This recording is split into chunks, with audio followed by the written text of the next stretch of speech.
आ जाएंगे भूखा लिया सकते बीमार आदमी है।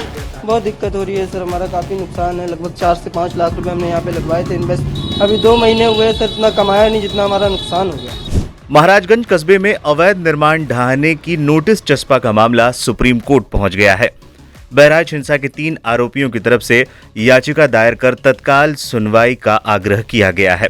याचिका में कहा गया है कि बुलडोजर एक्शन पर सुप्रीम कोर्ट के आदेश को दरकिनार कर यूपी सरकार सजा देने की भावना से ये कार्रवाई कर रही है। सिर्फ दिखावे के लिए कार्रवाई से पहले नोटिस जारी किया गया है।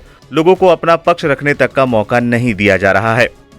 हिंसा के आरोपी अब्दुल हमीद की बेटी और 2 आरोपियों मोहम्मद अकरम और मोहम्मद निजाम की याचिका में कहा गया है कि ये सभी मकान 10 से 70 साल तक पुराने हैं। प्रशासन प्रताड़ित करने के लिए कार्रवाई कर रहा है। याचिका में सुप्रीम कोर्ट के उस आदेश का भी हवाला दिया गया जिसमें कोर्ट ने बुलडोजर की कार्रवाई पर रोक लगाई थी। मामले पर ओवैसी का एक पोस्ट भी सामने आया है। ओवैसी ने पोस्ट में लिखा, हमारे दिल को तोड़ा है, इमारत को नहीं तोड़ा, खबासत की भी हद होती है, हद तोड़ने वाले।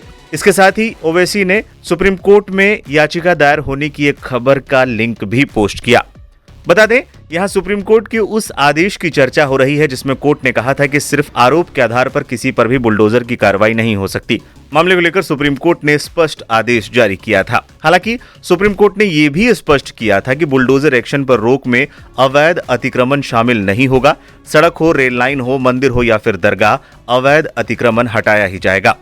बता दें, इससे पहले महाराजगंज कस्बे में 13 और 14 अक्टूबर को हुए बवाल के बाद पीडब्ल्यूडी ने मुख्य आरोपी अब्दुल हमीद समेत 23 लोगों के घरों और दुकानों पर नोटिस लगा दिया था, जिसमें 3 दिनों के अंदर अवैध अतिक्रमण न हटाने पर बुलडोजर की कार्रवाई करने की चेतावनी दी गई थी। नोटिस के बाद से ही लोग अपने मकानों और दुकानों पर हथौड़ा चलाते हुए नजर आए थे।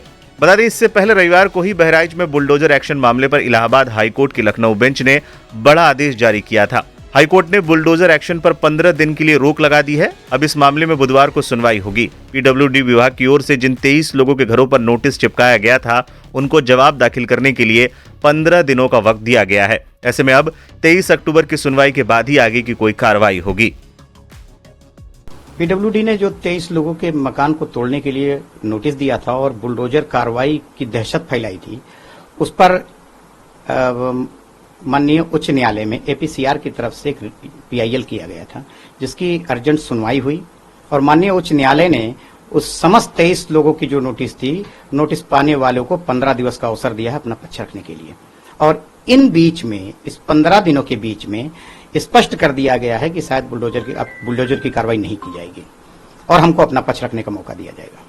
ये किसकी तरफ, क्या जो बेटी हैं अब्दुल हमीद की, ये उनका भी रोल था। उनकी प्रोत्साहन से भी मामला माननीय उच्च न्यायालय गया था। हमारे एपीसीआर के जो पैनल के लोग हैं, उनका बहुत बहुत शुक्रिया। उन्होंने बहुत मेहनत किया और उनकी मेहनत का नतीजा है। और माननीय उच्च न्यायालय ने न्याय करते हुए एक अच्छा उदाहरण पेश किया है कि अगर किसी भी गरीब के खिलाफ कोई प्रताड़ना की बात आएगी तो माननीय उच्च न्यायालय 24 घंटा किसी भी वक्त न्यायालय को खोलकर सुनवाई करके न्याय कर सकता है।